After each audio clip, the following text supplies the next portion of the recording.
Yo, what's good? So this is gonna be a new dynasty. Me and my homies made. I think we got at least 4 people, almost, or at least up to 7. And yeah, so all our teams are around 60 overall. Highest overall, I think, is 71. The South Dakota State Pumas, if I can find them. So basically, this dynasty is gonna be 2 seasons of college football, and then after the 2 seasons, the first 2 seasons, we're gonna have everybody who graduates from our respective colleges. Each college gets 2 guaranteed draft picks in a Madden franchise, and we'll run season by season. So we'll go 1 season of Dynasty and 1 season of Madden franchise, and that's what makes it different than normal. So yeah, I'm excited, and let's get the video started. So our first game with Akron, Pasadena State. 1st and 10 at our own 5. Throws to a easy drag Austin Clay, but we're going to see some struggles like this. I mean, this is a 66 overall team. A nice little open one. This is probably going to be one of our biggest targets later in the season, but we'll find out. So Carson Melvin throws an absolute laser to Ridley. We're going to have to try to find him more as the season goes on. So now we're on the goal line, 3rd and goal, and we get an easy score to Austin Clay. This is where the struggle is going to be hard because this is the first play on defense. I mean, we're letting up big plays. And we ultimately put him into a great position to score, which we get in the backfield, but we still score. And one big piece to our offense is going to be this running back. I mean, Porter, look at him. He's rumbling through guys. We're going to need to give him the ball way more. And to get our second score, Carson Melvin throws an absolute laser through safeties. We're going to need more of this. Defense dials up a perfect blitz. I mean, look at this. Perfect blitz turns into interception, gives us a chance to score. But Carson Melvin shows his freshman ways. Rolls out left, cross body, and throws an interception on the goal line. And with 5 seconds left in the first half, you have Ben Finley trying to escape pressure and throws an absolute laser across the field, which turns into a touchdown right before the half. And this is honestly what we need to avoid. And with that miraculous Ben Finley touchdown, Carson Melvin tries to throw something which is a little too dangerous. I understand we're trying to get the score back, but he's just too fresh. I mean, I think this freshman has a great potential, but sometimes he's forcing this ball. Carson Melvin looking, and honestly, he gets really bad PI call there, but still, you're forcing these balls. I mean, 38-22, throwing interception with 1 minute left. We are not going to come back from this game.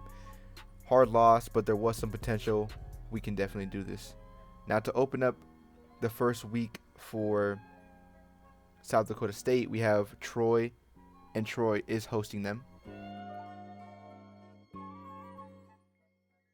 So to open up this game, Troy has South Dakota backed up on their own 33, but that does not stop anybody because D-line and linebacker from South Dakota force a TFL. I'm looking at 3rd and 1. UMass is obviously have a great position to get this first down, but Nelson, a star linebacker from South Dakota, gets the TFL, forces the 4th and 2. And after forcing that 4th down, Troy's bold statement to South Dakota to go on it on their first drive of the season. Quarterback tries to throw a tight window, but South Dakota's all over it, and they are definitely getting this ball back.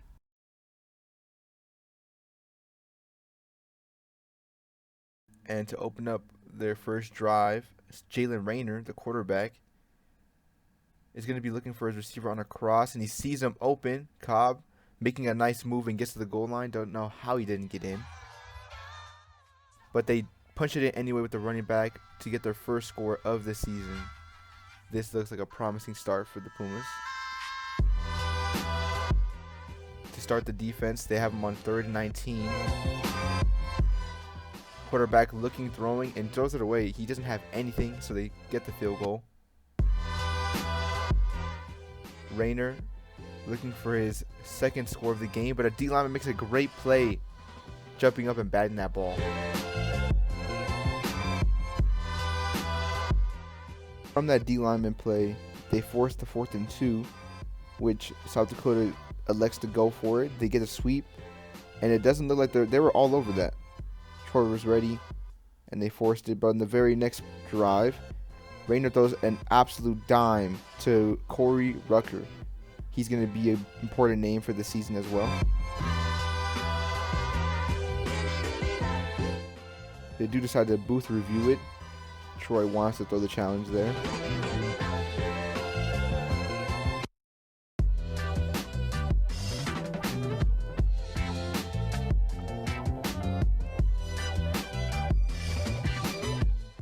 Back to further review. Obviously, it was in. Rayner looking. They drop a nice screenplay here and somehow makes a crazy grab. The running back gets it in for his second of the night. And it looks like this trend continues with their receiver Corey Rucker and their running back Cross both getting touchdowns. And it looks like they both are going to be a huge part in what this team is going to be. I would say Cross is going to be someone special. Whether he makes the league or not, he's going to put his impact and his name known in college football. And with these back-to-back scores, I mean, you're going to see that he's going to be someone that's going to be taking over the Pac-12. If he keeps getting carries like this and blocks like those, the sky's the limit.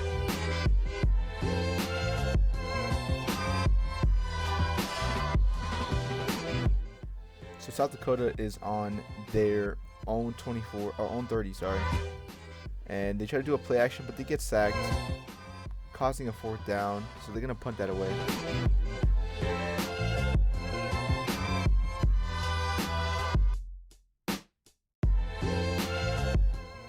And to end the game off, they both get it one more score. South Dakota tries to get one last score before the end of the game, just to get some extra clips for the highlights, and they do. QB just throws an absolute laser to the right side pylon, and this was not even a chance for Troy. A great game by Jaquez Cross. I mean, 4 touchdowns, 173. He's going to be a force to be reckoned with in the Pac-12 and on to the week 2. Pasadena faces FCS East, so it's going to be an easier game for Carson Melvin here.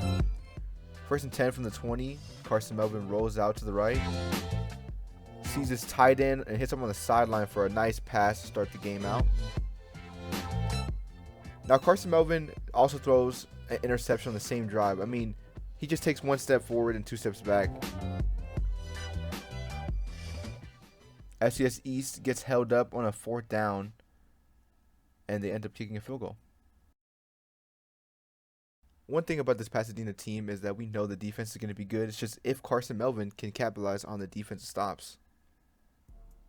So after making him kick that field goal, it's a similar play. We have Carson Melvin rolling right, hits him wide open, Ridley, for a nice gain. And he continues this same pattern by rolling right again and hitting Austin Clay for a touchdown to put him up 7-3. Carson Melvin continues this pattern and hits Austin Clay for another massive gain, which somehow didn't get in. Carson Melvin hits Clay for another score. Now FCS East is not going to just sit down and take it. They run this pitch play and they go all the way to the house, which is very surprising on this Pasadena defense, whereas they are usually the anchors for this team. Carson Melvin immediately tries to respond on 1st and 10 from the 21, looking for an open man, and he gets another similar play, rolling right, hitting his tight end for a massive chunk of 30. Then Carson Melvin says, you know what, we're just going to throw it bombs. And Garcia, with his best play of the season, he had a lot of drops in this season, and that's a great ball for him. Carson Melvin throws another tight window to his running back Porter, and he's just chefing up out there.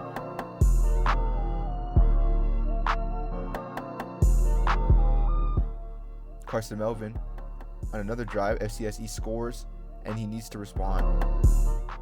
Austin Clay, near 1st down.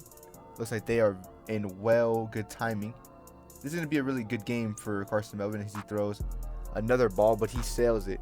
I mean, this should be an easy game against FCS East, but we're still getting close scores like this. Another good pass to Ridley. Melvin looking, throwing on 3rd and goal, and he gets it.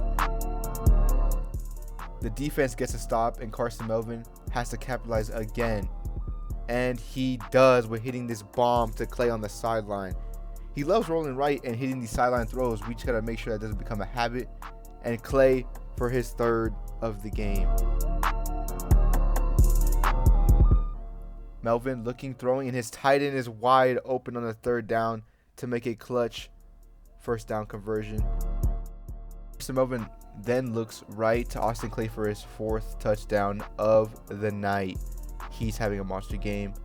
Carson Melvin gets a similar play from the earlier part of this game to his tight end, but it's gonna get held back from a holding call.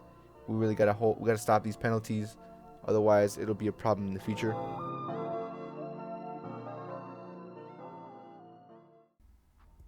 Carson Melvin looking to answer after FCS East score. Melvin looking for another pass, but he just sails it.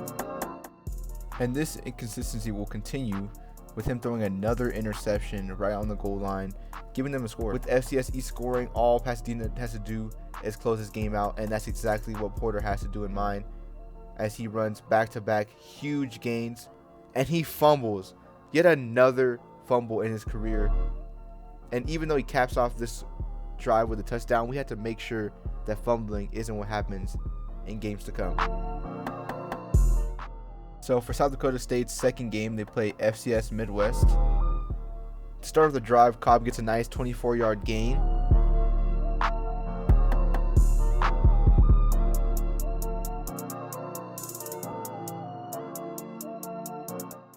And surprisingly, the Pumas are on a 4th down. Maybe FCS Midwest is better than we thought. Play action pass, sees a wide open tight end to the underneath, and gets that 1st down. Jacquez Quas from an amazing nuclear game from before gets 2 carries to cap this drive off for their 1st score of the night. Rayner then looks to throw and gets a wide open Rucker for a nice walk-off touchdown, but no, there's a flag. And it's going to be their guard holding, making this play come back. Rayner doesn't seem affected not one bit because the next pass he gets is Cobb for another 20-yard gain. And then the very next play, he just launches it up to Rucker between 2 people and dimes him in the middle of the end zone. Rayner continues this pattern after defense holds him up, so it's 14-0. Cobb looks wide open, walk-off touchdown for his 1st score of the night. Defense gets another stop, 21-0. Rayner just wants to air this out again for Rutgers' 2nd of the night. Right pylon, beautiful pass. He's really looking like an unstoppable force out here. Rayner's just leading this charge. And to try to cap off what would be a perfect 1st half, he throws in double coverage, but nothing eventful. And with the final seconds of the 1st half just ticking away, Rayner finds Rucker for his 3rd score of the night, gets the hat trick.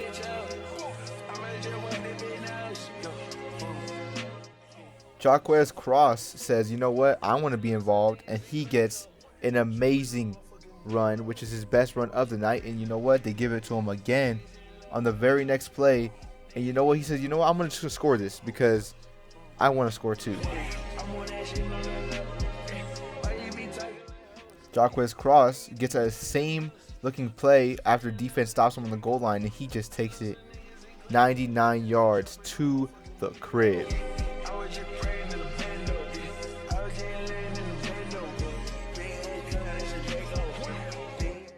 So defense finally lets up 3 points, but it has already been a dominant performance from the South Dakota Pumas. And they're going to try to get just another score just to add gasoline to the fire when QB Jalen Rayner makes an absolute athletic freak of a play, pushing through defenders and reaching for the goal line. And to end the game off, the final seconds of the play, Jalen Rayner throws a absolute dime to a wide open Rucker, which makes one man miss and just takes it walk off. I mean, what a dominant performance from everyone. Having a quarterback, a running back, and a receiver that can simultaneously give defenses nightmares is going to be something that's going to lead this team to a Pac-12 championship. Now on to the Florida State. They get their first challenge of the season with Purdue. And honestly, look at this team. You could tell they're nervous. This is one of the bigger schools that they have faced so far. And they want to make their name known in college football for saying, you know what, we don't just own small teams. We can beat the big ones as well. So this is going to be a big one. Ashley, with his first run of the night, only goes 1 yard. And Ashley's going to be one of the better running backs, if not the best running back in the Pac-12. And we're going to see if he can lead Florida State to beating teams like Purdue. As quarterback throws a questionable ball to the tight end, makes it early 3rd and 9. And this is where people were saying, can Kelly lead this team with his running back to better places? And he finds his star receiver on 3rd and 9 for their first score of the night. Now they go back-to-back scores, and the defense holds them to 3. So Ashley and Kelly are going to try to make this a 3-score game. Now on the sideline, Ashley did say that his ribs were hurting, so he's going to be out for this play. So 3rd and 11, Kelly's out there by himself, and D-tackle gets a great play on the guard for his first sack, TJ Lindsley, to make the 4th down. And to make matters worse, Ashley's going to be out for a little bit because of bruise injury to his ribs, and they're going to send him to the 10. Now that Kelly is out there with only Weatherly, the offensive coordinator tries to get his only star player out there, and he does for his second touchdown of the night, jet touch pass. And they go back-to-back with Weatherly for another crazy gain where Weatherly makes one man miss and goes all the way down the sideline. He's having a monster game.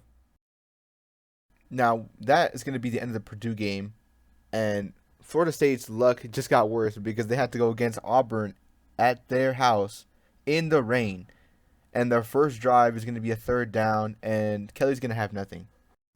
And the second drive isn't going to be much better because on 1st and 10, Kelly throws a behind-the-back pass, which creates a fumble, and now it's 10-0.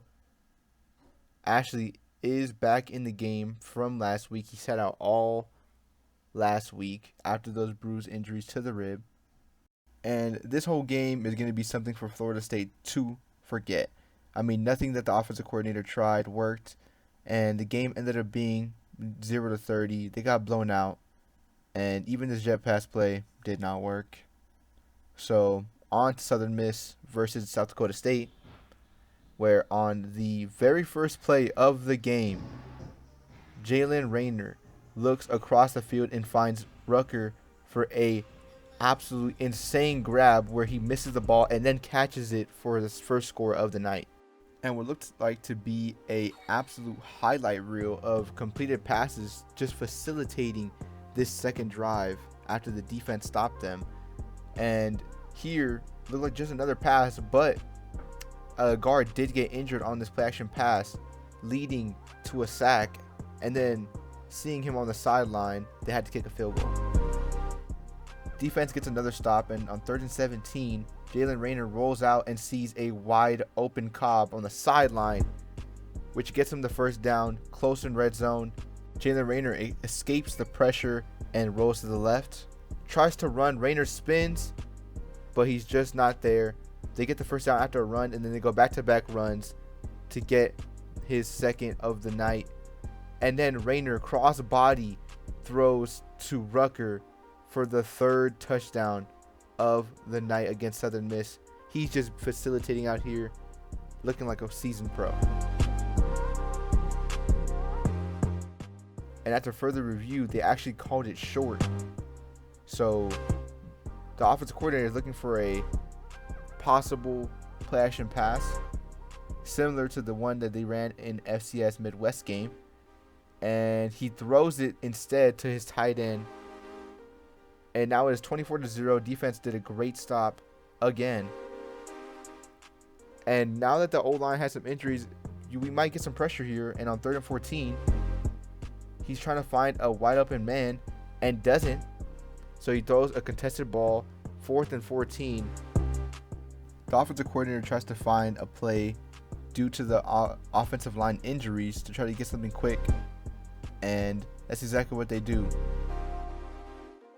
And it does. The drive does not stall. Cobb gets a clutch 4th down reception. Jalen Rayner rolls to the right and finds his tight end, which makes a nice move. Southern Miss finally gets their first score, but it's too little too late. Jalen Rayner runs a similar play action pass, and he's going to get his first rushing touchdown of the night. And they're going to look to try to get one more touchdown after Southern Miss's touchdown, just to say you had no chance, and that's exactly what Rutgers does. The Pumas are looking like a solid team in this Pac-12. Every game that they played had been dominant, and this game is no different. So for Pasadena's next game, they go against UMass. UMass is a similar looking team to Pasadena, similar overall. And as long as Pasadena really just keeps the interceptions and the fumbles to a low, this should be an easy game for them, because they really got to get some wins stacked together, because the next couple of games are going to be some more challenging ones. So this one has to be a win for Pasadena no matter what.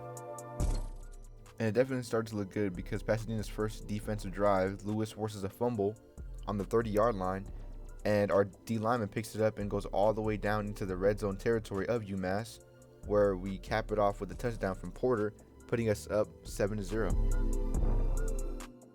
And on the very next drive, UMass answers the touchdown by throwing an absolute laser through safeties for the first score of the game. And to answer, Carson Melvin tries to get this 4th down, which he does after Porter breaks a tackle. And that broken tackle leads to Carson Melvin rolling to the right, seeing a wide open tight end, which then he catches and slips through 2 defenders for his second score of the game. UMass tries to answer, but we force him to a punt. And then after throwing our no-name tight end the ball in the flat, he fumbles, which gives UMass a perfect opportunity to try to score, which they try in with this absolute laser through a safety in cover 3. We get the tackle, luckily, and our freshman corner makes a ginormous play, getting this interception on the goal line, forcing the stop. Carson Melvin's not going to waste this type of opportunity, so immediately he throws a tight window. And the next ball he throws is an absolute bomb of a corner to Austin Clay, which scores. And after going up 21-7, UMass scores and goes for 2. So Garcia and Carson Melvin's only answer is to score. And after both teams score again, the end of the game comes around with Porter finishing this game off with the touchdown, sending UMass home with the loss. Next up, we have Florida and Pasadena State. Carson Melvin's going to start out this game with throwing a drag to Ridley. One thing I would like to add is we have to really get away from the fumbles of Porter, and that's not what happens, because the first drive of the game, he lets up the ball, giving Florida State a perfect chance to score. Weatherly is one of the bigger players in this team, but he's going to get sniffed out to make it 3rd and 13.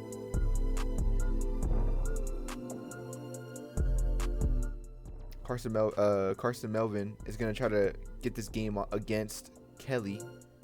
Kelly changing the play. He didn't like what he saw, and it's going to be a bad ball, thrown into triple coverage and overthrown. And we get the stop on 4th down.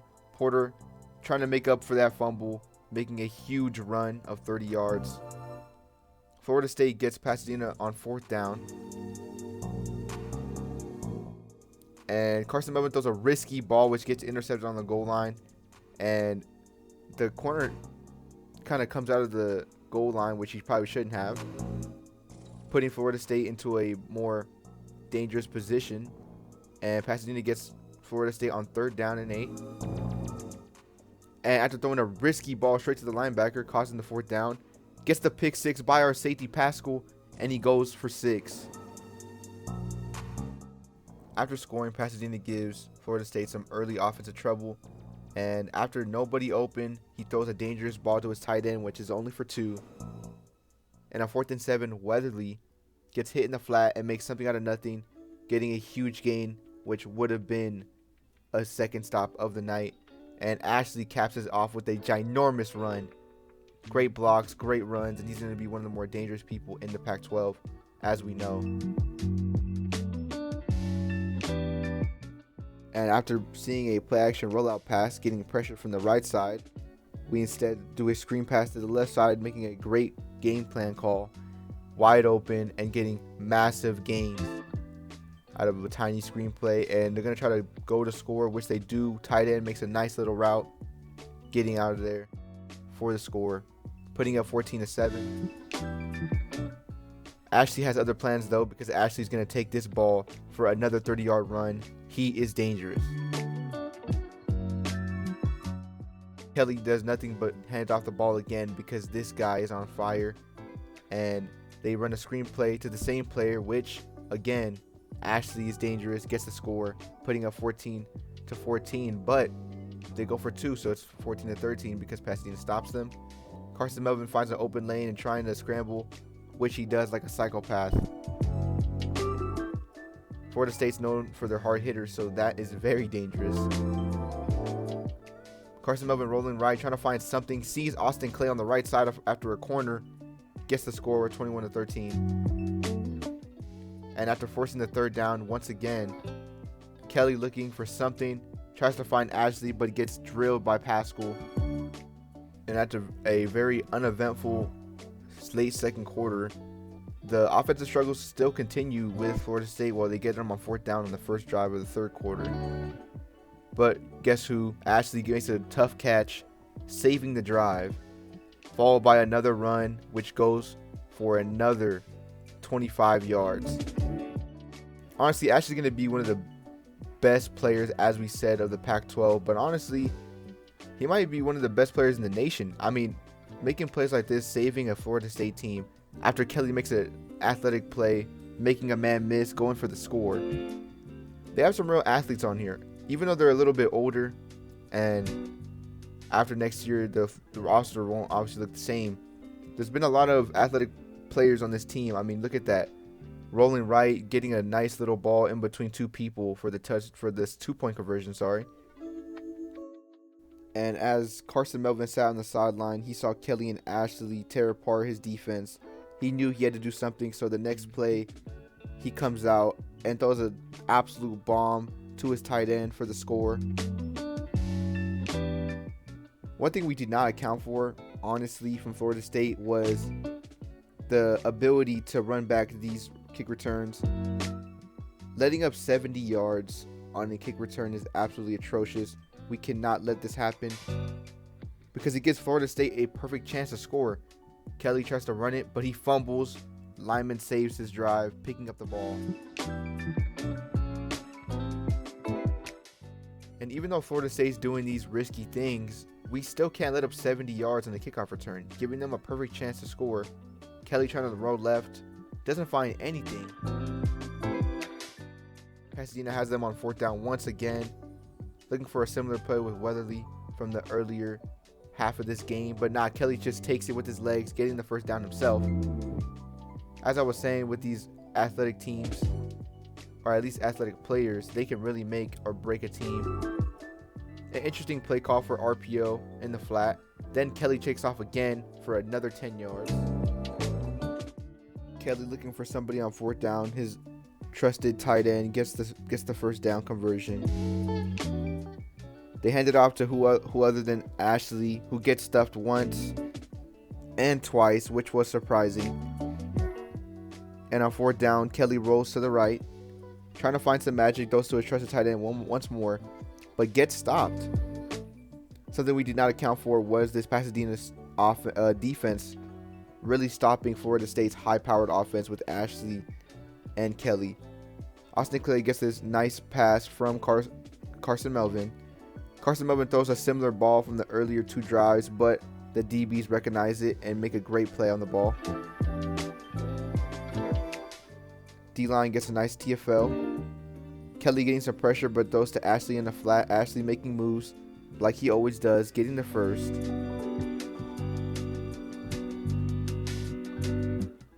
And Kelly really trying to find something, but he sees nothing, getting pressure in his face, gets sacked, and on 2nd and 23, Ashley gets the ball, making 13 yards out of a flat play. And they try to throw a screen, but D-line's all over it, making it 4th and 16.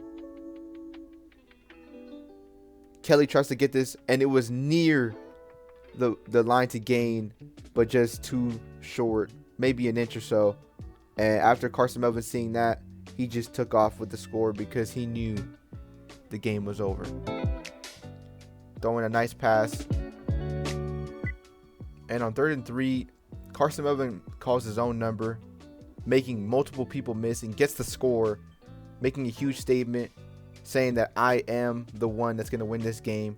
And he's seen Kelly, he's seen Rayner trying to do all these similar plays, so he wanted some fun on the action. And that was really the last score of the game, whereas we see 2 prayer balls from Kelly, which go nowhere, getting batting down and nearly intercepted. And for 14 seconds left, Carson Melvin trying to find one more score just to stat pad. And he tries to stat pad a little, but he gets intercepted. And both quarterbacks feeling like they want to do the same thing, because as he throws an interception, so does Kelly. And on the final play of the game, we see one of our freshmen get an interception. Both coaches meet in the center. As we know, we'll see each other for more seasons to come. So after Florida State's loss to Pasadena, South Dakota is trying to give them their 4th. But Ashley's going to try to make sure that doesn't happen, because on the first play, Ashley gets the ball in the flat and takes it all the way to the house for 75 yards on a pass play. And like I was saying earlier, in the Pac-12, there's only 2 running backs that are really going to stand out: Jacquez Cross and Cole Ashley. And Cross shows exactly why, because as soon as he's seen Ashley on the sideline hitting it up for 75, he said, you know, I'm going to do the exact same. And they're going to type a score 7-7. Now both teams score, but then South Dakota scores again after Florida State gets stopped. So Florida State comes back after getting stopped and gets a huge gain from Ashley. They put him out as receiver too. He can do it all. But they stop him, and Jacquez Cross gets the 2 plays back to back to score. They stop Florida State again. And after stopping Florida State, Jacquez Cross trying to make something work, but it doesn't, so they get stopped as well. And they score on that stoppage. After getting stopped, Jacquez Cross said, you know what, that's never going to happen again. And he scores for his 3rd of the game. So now making it 35-24, or to 25, sorry. Ashley seeing Cross absolutely dominate the game. He said, Ashley, you know, I'm going to do the same thing. So back to back, these 2 running backs are just carrying their teams respectively. So with the quarterback change of South Dakota, they actually get the quarterback to run, and he gets his first rushing touchdown of the game, which really was surprising coming out after Rayner did those crazy back-to-back rushing plays on those other weeks. They take this pick 6 after the pressure to the house and end the game 49-32. And it really goes to show that this team might be the winner of the Pac-12 and possibly even make playoffs. So for Pasadena against Sam Houston, we're going to try to go through this a little quickly, because we started out the game pretty hot, but then we had some late game struggles, which ended up not so good for us. But you can see how we do this, 7-7. Then we go up 14-7 with Ridley's touchdown. And after Ridley's touchdown, they answer with another score. So we come in and make it 21-13 with our tight end off of a play action. And they also score. So once we get the ball back, Carson Melvin makes an absolutely insane athletic play with the scramble.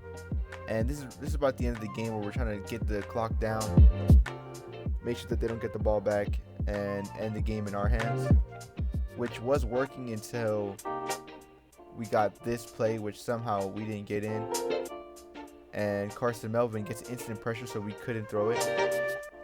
And on 4th and 1, we trusted our run game here. And ultimately, this is what decided the loss for us. We just couldn't get it. So after shaking hands with the coach, we knew that we were never going to be on the losing end of this game ever again. And we really got to try to get some wins under our belt after these crucial losses.